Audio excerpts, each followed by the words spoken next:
Certainly am, John. Congratulations. How important and big a win is that for this team? Well, when we're in a Munster final, it's going to be big for any team.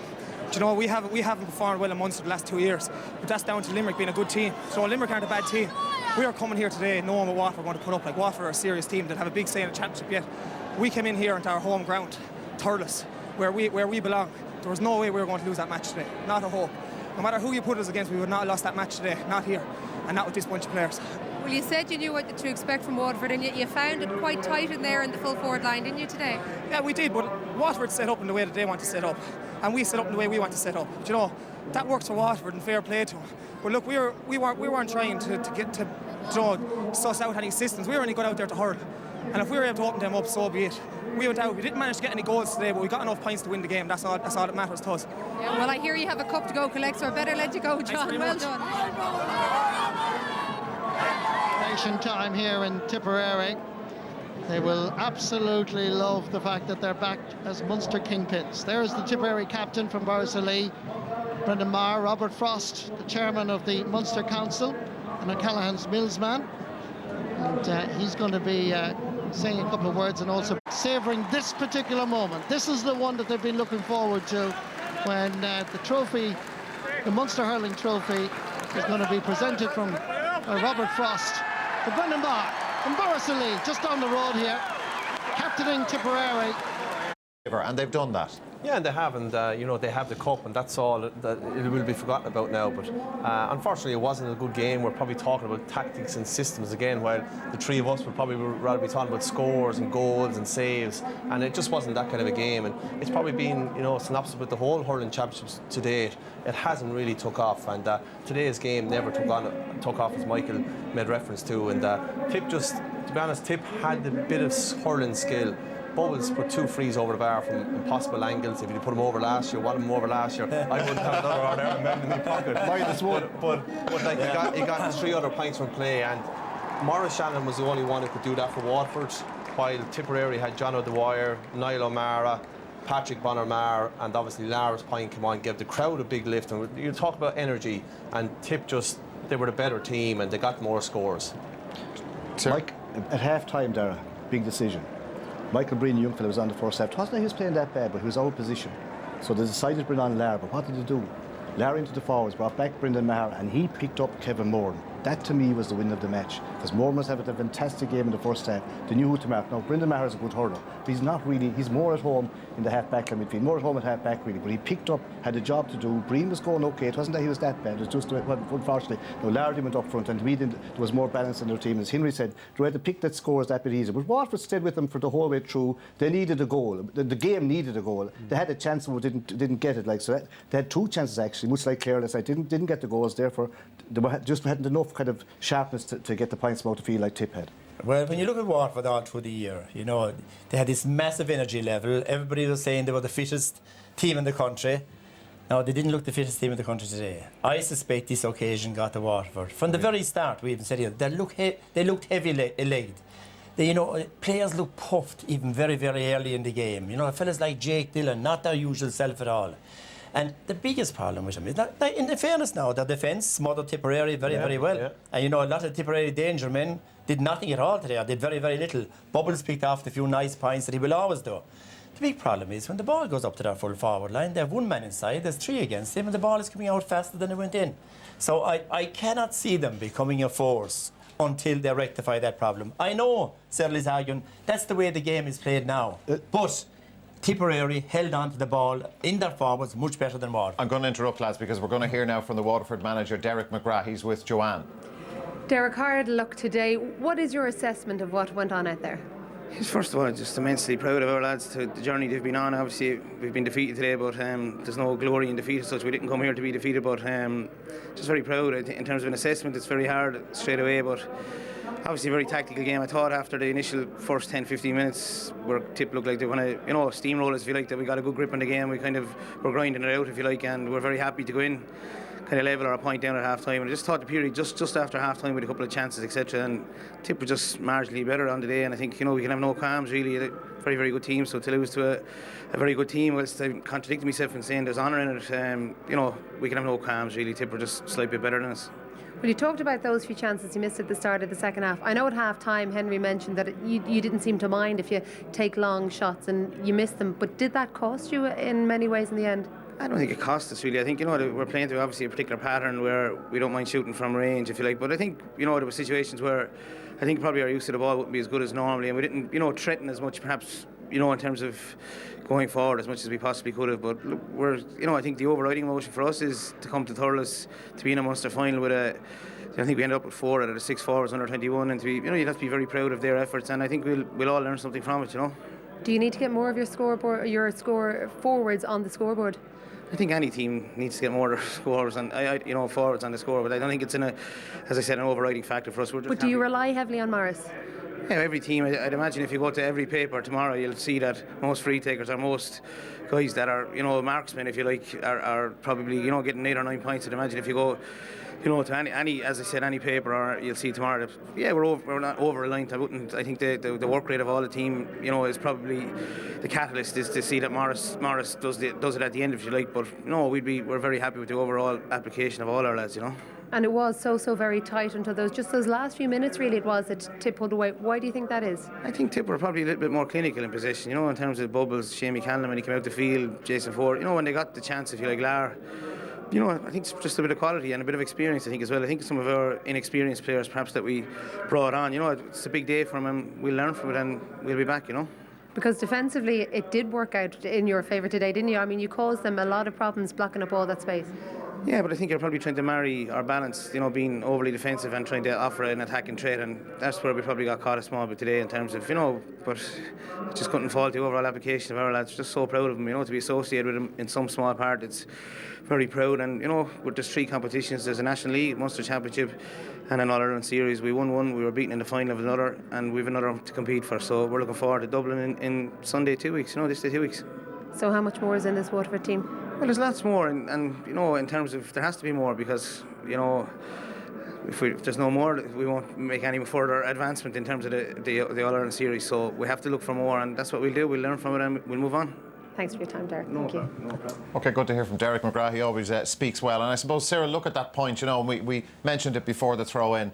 They're still the coming team. They've been a breath of fresh air in the Championship this year. It's a blow today. Yeah, but they can suffer that blow. Yeah. Their style can develop. They have better hurlers, young fellas to come on. Young Curran come on there, the other young Bennett fella. They're still very good hurlers. And Gerard, he's right in what he's saying, like there's only one up there in the front, but that's the way they're playing it. But as it goes on over the years, they will develop that style a little bit more and more. And if they took the chances today, I know now the best team won. But Tip had no real goal chance. Whereas Waterford had a goal chance in the first half and the second half. They needed one of them to get more impetus to get on top. Well, not really. I still felt Tip were going to win it. But for Waterford to kind of have any chance to win, they needed a goal. It never looked like coming. There were half chances. But they will improve. And look, they'll have a pool session this evening or tomorrow morning. They'll be still training Tuesday evening probably. And in 2 weeks' time, they'll be playing Dublin. And again, that's going to be a very hard team. They're hard to break down. Tip got it hard to break down. But as Derek said there, they had the quality players, like the Bubbles, who seemed to be quiet for a while, pick beautiful scores. Shamey Cannon was held quiet all day. Jason Ford picked beautiful scores. Young O'Mara picked beautiful scores. Larrickman got these few scores. So, they had that ability. They have the craft. You have to remember, the 2 best teams in the country from last year. Absolutely superb. Cathal Barrett played in front of James Barry at full-back, and he just cut out everything that went in there. He's a superb player. He was his on first the game is this year, and his first game he was missing the last day. Pádraig Maher in the sweeper role, he was absolutely brilliant. No, he did better mistakes. No, they did make mistakes. But what you notice about the Tip defenders is they are brilliant ball players. And when their use of the ball to be out of defence is really, it's as good as water. Yeah, but and they have great backs from that as well. Isn't it nice to be defended now? You'd love to be defended now in the sense that you're going to have 6 backs or 7, maybe on 3 or 4 forwards. You'd mop it up. I'm just saying it's better. I wouldn't what backs have to be now? You're right. You know what backs nowadays have to be? They have to be as skillful. Oh, they have a movement. There's no numbers now. Their vision has to be as good as forwards as well, because the use of the ball is so important. And they're very good at that. And I would say that. But at the end of the day, one of the points for me was, I don't know if we're going to show it, Bubbles was a puck out just down. Direct play. And that was just that little bit of difference, because we can try and brace it up and tactics and break it down, but unfortunately it just comes back to simple things for me. Indeed. Let's get more reaction. Here is Eamon O'Shea with Joanne. Eamon, congratulations. I asked this of John O'Dwyer already, but How important was it to come out here and win a Munster title today? Yeah, it's just very important. You're in the game to win it, and so you see what they meant to the players out there. So I think they worked very hard to win the game. But was it so important to do well in Munster and finally claim that piece of silverware? Yeah, it was important to win silverware. Sure, it is. You know what I mean. And last year we were very disappointed at the end of the year, and I think the players worked really hard to get back to a level. And the game today was a really, really absorbing game. I don't know what it looked like, but on the line it was a really close game. Yeah, it was really, really tight throughout. Obviously, you pulled away there at the end. Come half-time, were you disappointed to only be that 1 point up, given how well you'd started? We started well, and they came back into the game. We made a few errors, and they came back into the game. We reset at half-time, and the players were very together, and just figured that we'd have to go right to the wire to win the game, which I don't know how much we won by. Is tactics coming in more and more to the bigger games? Yeah, look, Des, you hear everybody talking about it. I think it's fair to say that the game is going through a transition, and you see teams even like Cork who've been dragged kicking and screaming, if you like, into the modern day game. And Waterford came with a really systematic approach today, and Tip in a lot of ways mirrored that, and were equally so. And I think Derek McGrath was very fair in his assessment, saying that Tip were slightly the better team. I think it was a good Munster final. It wasn't a great Munster final. Now, there was a reference made by Eamon O'Shea there to people who might have said Tip didn't have great battling qualities. Eddie, you were really impressed with Tip's battling qualities? Yeah, I felt at the start of the year, Des, there was question marks over that, and to be fair to them, they went to Limerick, who have been a monkey on Tip's back for a couple of years, and they answered it in emphatic style. And what impressed me more so was that the style in which they're shown in their play, there seems to be a cut about them this year. Pádraig Maher here, just one of the, and this is amazing here, switches across to his right hand, which is not his strong hand for holding the hurl, gets an excellent block, recovers the ball, okay? As it progresses then, we see in the second half, Lark Corbett on the field. You have two Tipperary lads hunting down the ball, on their hands and knees, they're still going after that ball. You have Shane McGrath now comes into shot, tracks the man, doesn't overcommit and gets in a really brave hook. Lark comes in then to finish the job and win the free. And I think all over the field, this is what Tipperary were about today. Brendan Maher really typified that today. He ends up going captain to captain. And what's happening here is he's losing his man, but he tracks him and he gets the slightest of hooks, which I think Kevin Moran acknowledged to his teammate here afterwards, which was enough at a crucial stage of the match when Waterford were coming at him. And this was close to the end. Again, Shane Burke probably fouls. You have Seamus Callanan, you have Bubbles Dwyer, who are two of your marquee forwards, not afraid to get stuck in. Something that has been added to their game, which I would have felt, look, Seamus Callanan is a scoring threat, and Brendan Maher, gets the free. And I suppose, look, Eamon has, showed a little bit of animation there afterwards, and I suppose he has been stung. Yeah, he's been stung a little bit by the criticism, and I think it was a fair point to be put at Tipperary, maybe that they weren't battling hard enough.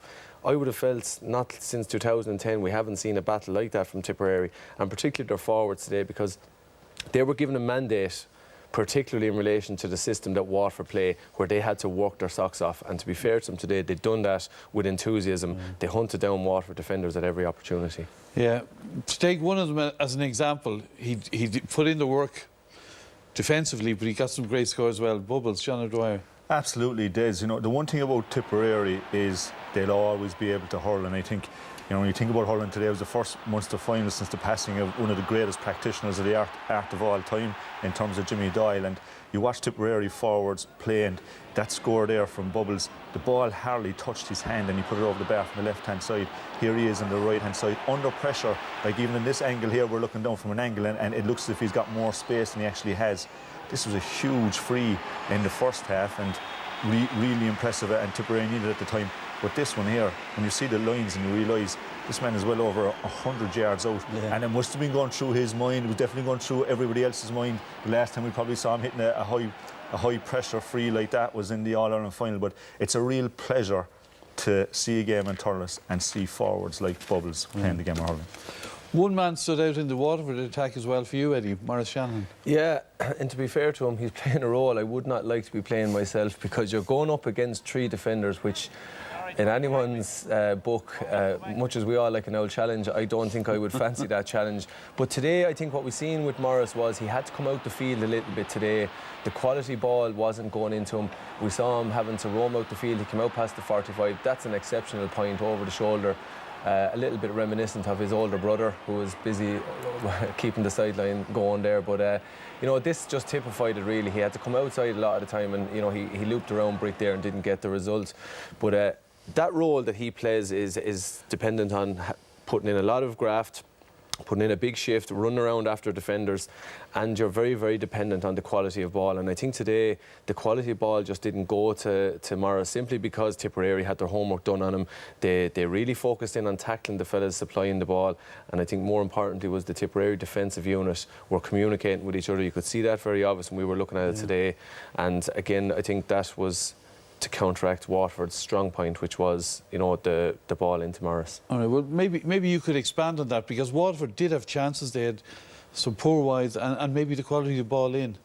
Yeah, look, Derek McGrath is a very progressive manager, and Waterford came into the game today with a much lauded system of play that has served them well, and they'll continue to develop that. But Tipperary set up, you see this image here, Pádraig Maher, Cathal Barrett.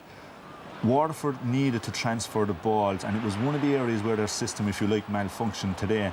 Here you see Pádraig Maher, the first one we saw going over the left-hand side as we were looking, the right-hand side as they were attacking. Then they try something similar, trying to put the ball into space, and it goes over the heads of their men again. It just didn't work out. Then when you go direct, you see here, Tipperary handled this very well. Like Eddie was saying, it illustrates how tough a job it is for Maurice Shannon. And a couple of times we see Austin Gleeson here, maybe not having the composure that he'll get at a certain stage in his life. Eddie Barrett, you could hear the crowd roaring at him here, but the reality is, because of the way that Waterford play, he didn't want to just puck it into the opposing defence, but was forced in the end. Here's one for learning for this young man. You see him looking up once, twice, 3 times, and Eddie'll probably say the same. We've played enough big games and made enough bad decisions in big games, but definitely the money ball in that situation was into Brick in front of him.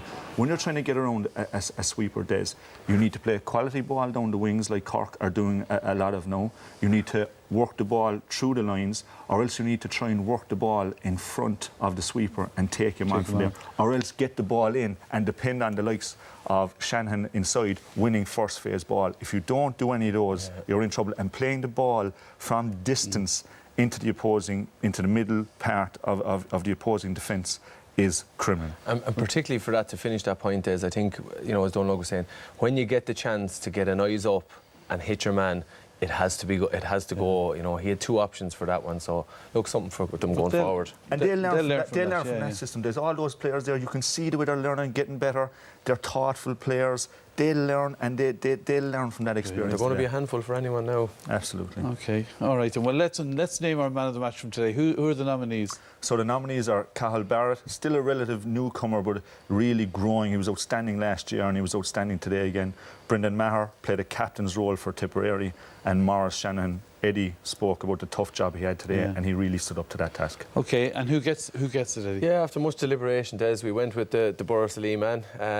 I felt today, when Waterford threatened to take over that match, Kevin Moran was driving them forward, and Brendan Maher, I'm going to borrow Tomas O'Shea saying hammer to hammer, and Brendan Maher went toe-to-toe with Kevin Moran, broke even, got a couple of blocks, was excellent. I thought played a captain's role without being spectacular. Great stuff. All right then, congratulations to Brendan. Let's hear from him. Brendan, congratulations. I suppose where you were playing and the type of forms you gave typified what Eamon was looking for before the match. Just work rate. Yeah, I suppose a lot of work rate. I suppose a lot of work rate off the ball, tracking runs, the way Waterford play. You're never out of the game. There's always lads drifting and ghosting around and looking for that lateral pass or a sharp pass. So it was tough going out there today. It was a lot of ground cover, but we're thankful now that we got through it. You're obviously celebrating being Munster champions. At what point do you turn towards now All-Ireland semi-finals? I think we've turned already, to be honest. So we're delighted, and I suppose, look, to be honest, we'll enjoy these few hours now that, let it set in, and it's great to be Munster champions, but if we're going to be successful in All-Ireland series now, we have to kind of knuckle down and start preparing now for the 17th of August. Well, good luck with that, and congratulations today. You are the Centre RT Man of the Match, and Ronan Eli from Centre is here to give you your award.